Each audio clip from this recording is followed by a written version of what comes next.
The first moments of this video will be blacked out to show my support and how my heart aches for the murder of George Floyd. I support Black Lives Matter and equality, and I want to do my part to raise awareness on excessive police violence, injustice, and racism, especially towards the Black community. I will use my voice to promote peace, love, and unity amongst all, regardless of the color of your skin, in a world that is lacking those qualities. In the description, I have links to petitions and donation pages where you can show your support as well. Thank you.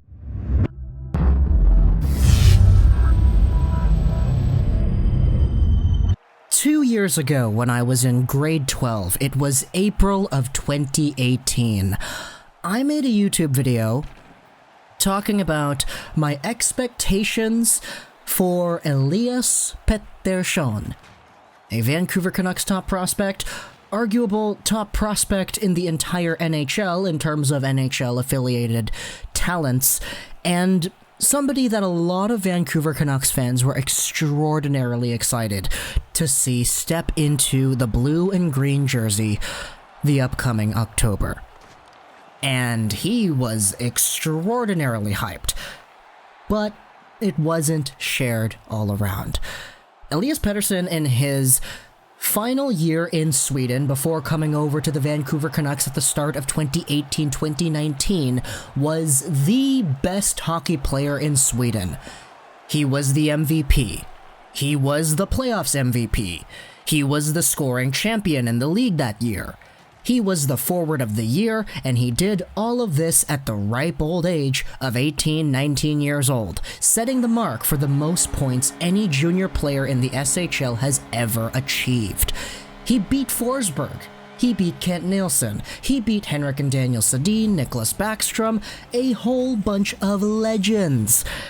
And this guy was set to come to Vancouver in a few months in order to play in front of a fan base that didn't really think that he was going to start off too hot in the National Hockey League.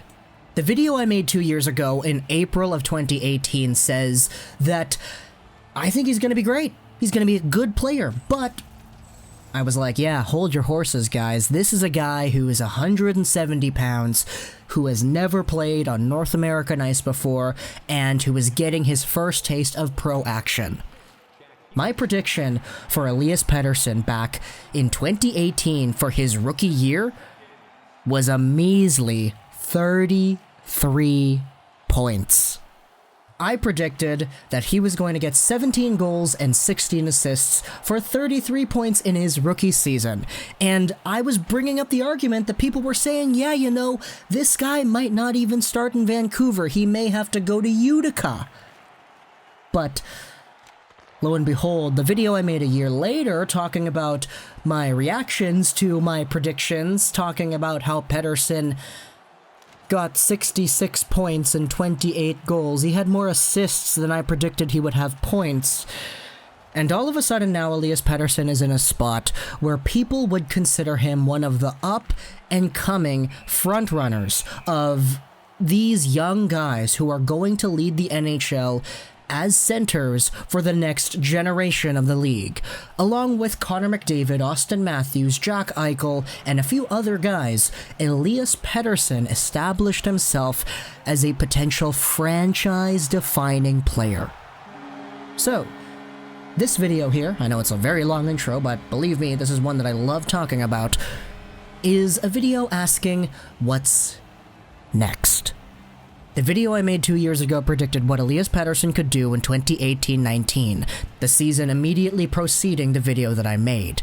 It's a little bit tough to make a video like this at this time frame because the playoffs are still going to happen in a few months and we don't even know when's the next time the regular season is going to kick in.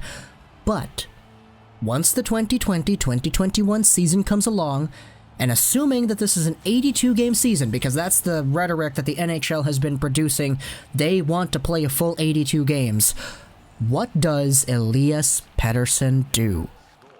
Because these past two seasons, Elias Pettersson has maxed out at 66 points.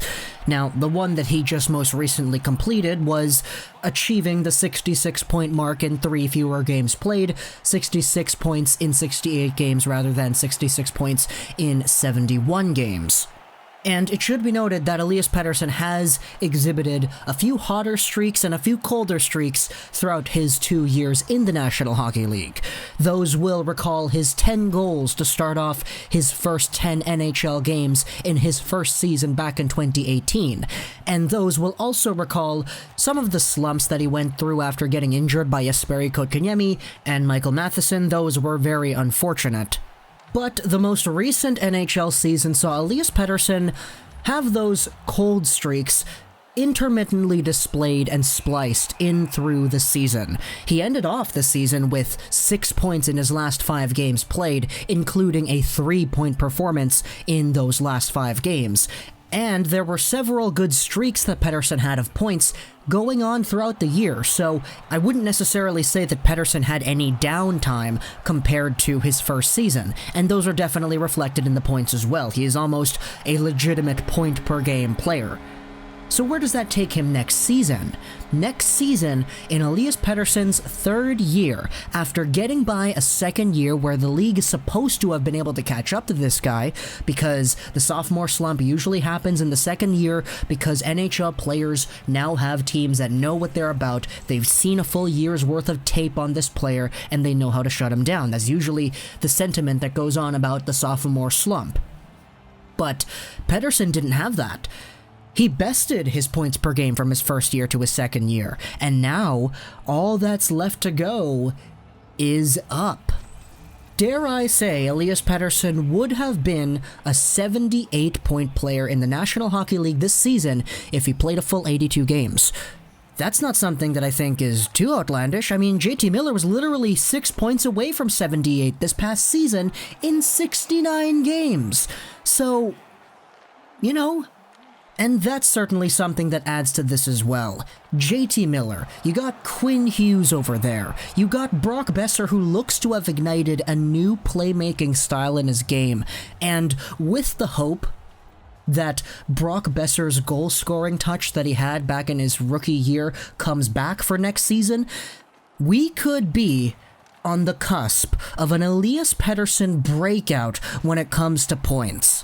This is the guy that many people believe is going to lead the team in points year after year after year. Sure, the first year that JT Miller was introduced onto the team, that was his doing, and he ended up doing that. But going into the long term, I don't see an Elias Pettersson, who is currently 21 years old, not stepping up to the plate and taking that reign once again.